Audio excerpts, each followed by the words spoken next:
Good morning. This is Norma Cowie with our Wednesday Norma Talks.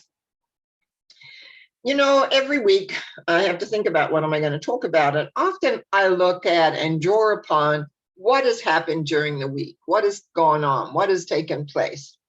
Also, a friend suggested a topic because she happened to be listening to the Monday night mental mind treatments, and doubt had come up quite often. And in several of my clients in the last few weeks, doubt has been surfacing. So this morning I sat down and said, okay, what is addiction? Oops, sorry, I put my arms on my table and my it's not very solid this morning. I guess I'll have to try and keep my hands off the table because then the picture wobbles a bit. So I looked in the dictionary. Now, I was surprised at how many different things it says. So I'm just going to read off a few, and we're going to talk a little bit about, then we can talk a bit more about it. So doubt. Number one, to be uncertain about, consider, questionable or unlikely, and hesitate to believe. So yeah, and I would say that that is the most common, is that you're uncertain, you doubt yourself. I deal a lot with people doubting themselves, letting go of doubt so they can trust and have faith and trust in themselves. But anyway, second one was to distrust, regard with suspicion. Well, that's a little bit different than hesitate to believe. Now we're going to regard with suspicion. And then there was one that I resonated, to fear, to be apprehensive about. So that's the first time the word fear shows up, because that's the other thing that goes with doubt is fear. Then it also talks about distrust and suspicion, feeling of uncertainty, worry or concern. And then very down at the last almost, it says fear or dread. Dread is pretty strong. So all about doubt, where we can go with that. So what I want to do is talk about a little bit how doubt gets in the way of creating what we're wanting to create.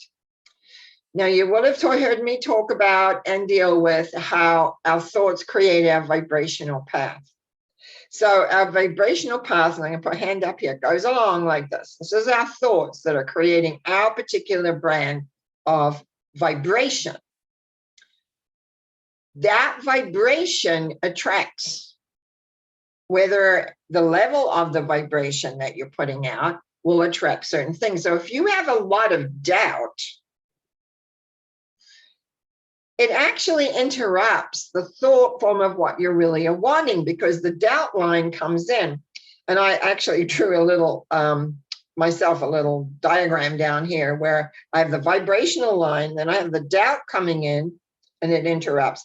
But then also the word fear comes up, because in the fear, it also does the same thing. It disrupts your own line. And what it does then is why everything begins to go crazy or uncertain or excuse me again.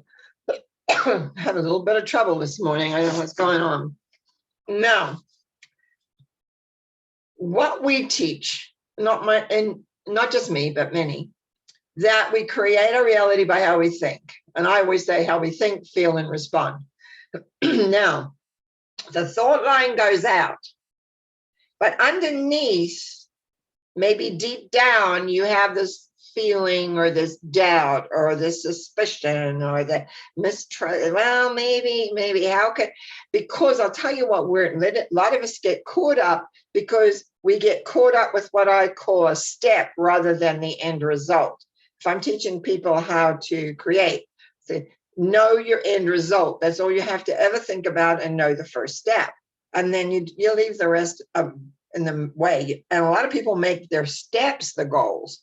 And that's not, because you never know where you're going to step and how you're going to step to get there. But anyway, getting back to doubt, what is it? It's a thought form that you create that says how you want to be, what you want to create, what you want to do, whatever maybe can't happen or won't happen or isn't going to happen. And what that does is it affects that vibration line that you're working on, that you're working to get, to achieve, to bring together, to have it work. Now, we couple that now with fear, because what happens if you're looking for a goal that you want, here's the goal. This is what we want, this here. And then you start doubting, I don't know, it's not coming together, and it's not this or it's not that. And we've all been there. It weakens the line. Now, what happens, you begin to think, well, maybe it isn't ever going to happen. Maybe it's not going to take place. Maybe it's not going to be a reality. So the fear, and it comes to me, the doubt comes very mental. But fear is emotional. Enough thoughts have gone in that now we have the fear, which of course fear is around a thought, but the fear is stronger. So now the fear takes over and interrupts. There were many times in my life where I was fearful of doing some of the new adventures I would go on to do. Not adventures, ventures. Economic ventures that I ventured into. And all of a sudden I begin to distrust it a little bit or not think I was capable or whatever. And I always found then things got harder. So I began to just know what I wanted, stay in the moment, deal with what came up.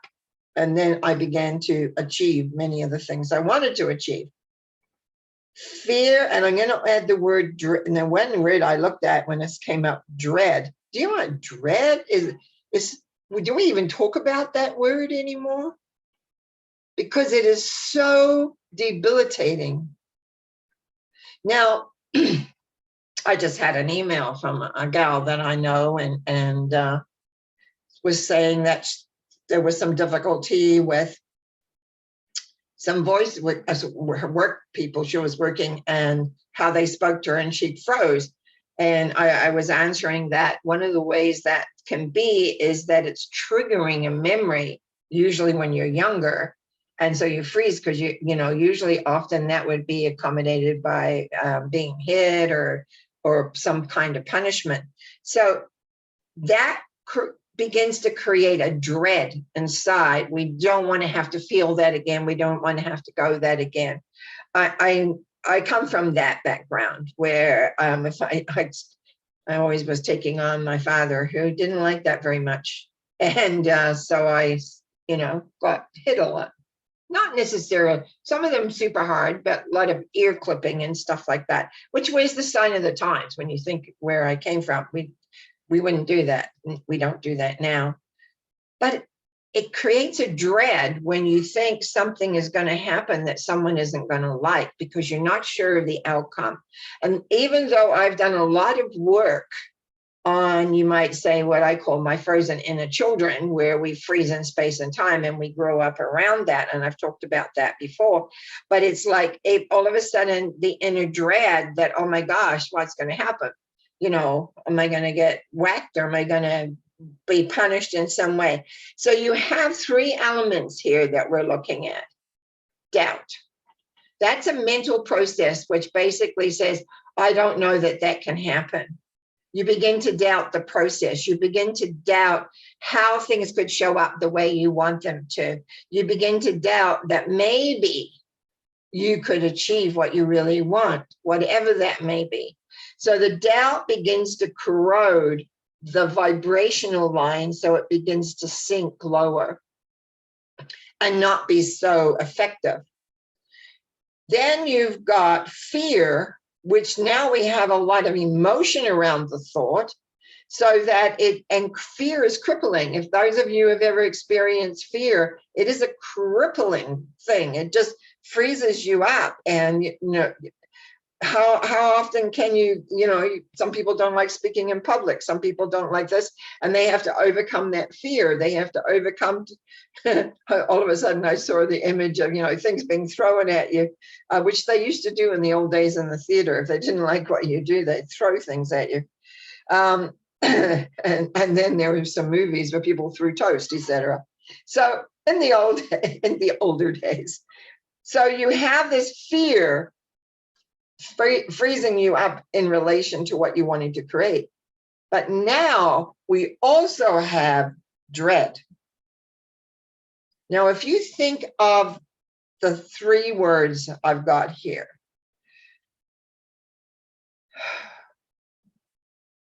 doubt. I'm going to doubt how this works. Fear. Now we're scared, actually, fearful, scared. It's not going to work. But then we have dread about the whole thing. What if it did work? How would it be? What am I going to do? Again, lots of thinking, but the feeling of dread tightens everything up. And very often what happens then is that everything gets lost. Everything gets lost. And it was interesting, as you mostly know, I'm a tarot card reader, and I couldn't help it this morning when I'm looking at this, down what I've written down that out of the dictionary, which did surprise me, by the way, as to where it went with the word doubt, because I deal a lot with people's doubts, for sure. Anyway, the first symbol I picked up was the Fool, having faith, moving forward. You know, when you have this kind of faith, you don't have doubt.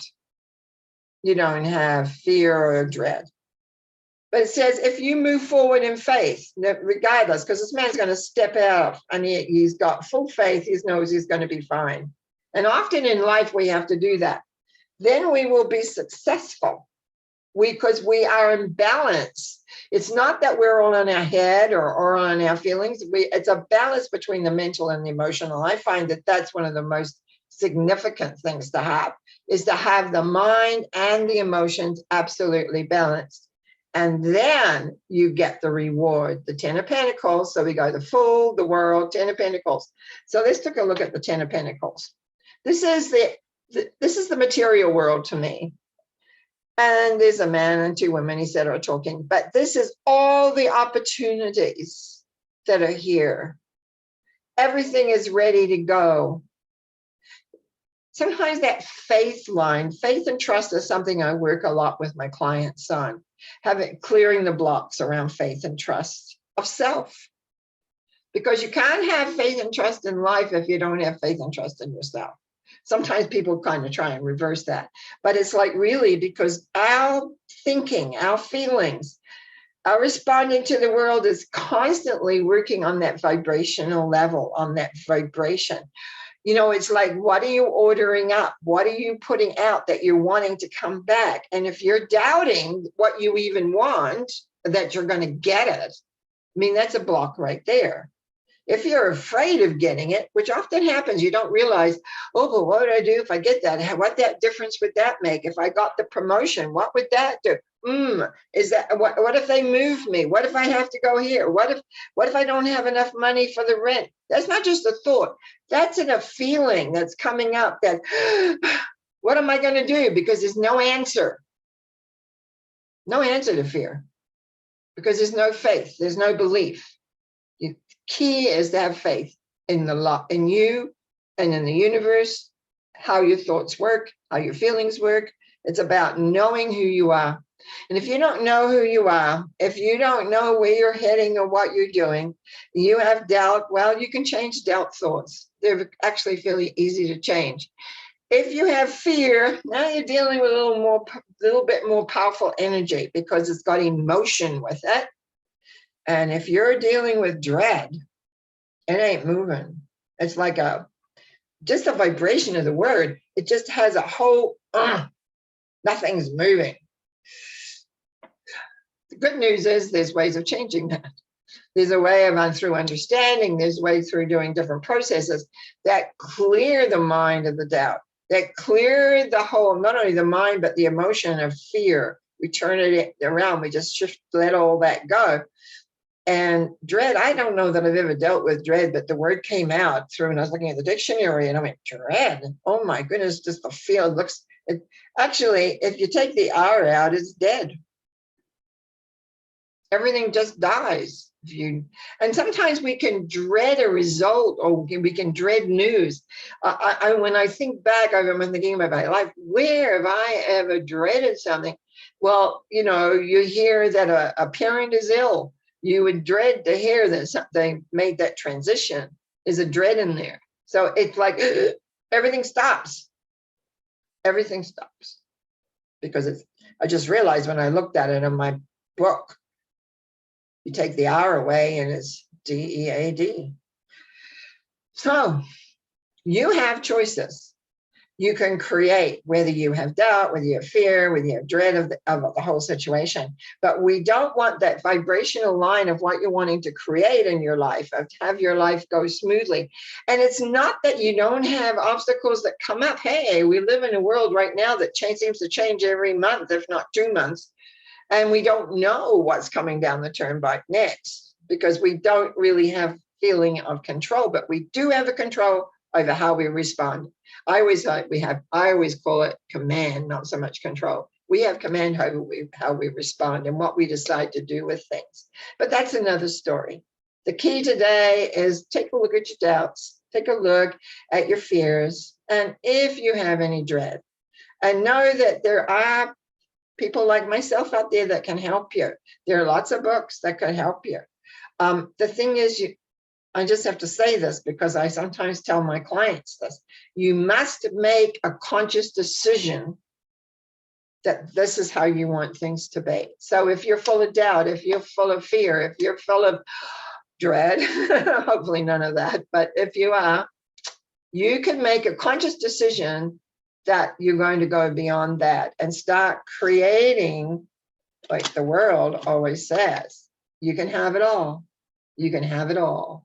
And so it's like knowing that balance, knowing that you create your life. It seems sometimes you don't, that you have all these things coming at you, but you are the one that makes the decision as to how you want to respond to those things. Do you want to respond to them fearfully? Oh my goodness, what's going to happen to me?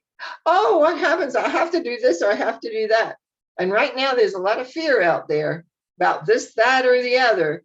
And it's like, what do you want in your world? What do you want for your world? That's where your thinking needs to go. To know that no matter what, you can create what you want for you amidst all the unsettlement, amongst the fear, amongst all the doubts, all that. Everything comes down to you. You're responsible for your thinking. You're responsible for what you do with your feelings. You're responsible with all sorts of ways, but it can be fun. It can be light. It can be cheery. It doesn't always have to be hard and difficult. Sometimes I will admit, when you first begin to change how you work with your life, it does feel like you're slugging up a hill. But then one day you're at the top of the hill and it's easy to go down and go in and go from there. It's like going down the mountain and through the valley. And then it's like, now you've got it working for you. And doubt, fear, dread, etc. is not a consideration, because there's a knowingness inside. There's a knowingness that says, this is what I want. I just have to be patient and see the end result and just go step by step by step, and you will achieve it. Thank you for listening. I appreciate every one of you. Thank you for all the subscriptions, for the comments. I love the comments, and they're becoming more regular, and that's really nice for me. And because, let's see, what else? Yeah, ring, don't forget, you can push that little bell, and then you know when I'm on there, because on Monday nights I'm live, and that may be happening more. So we'll see.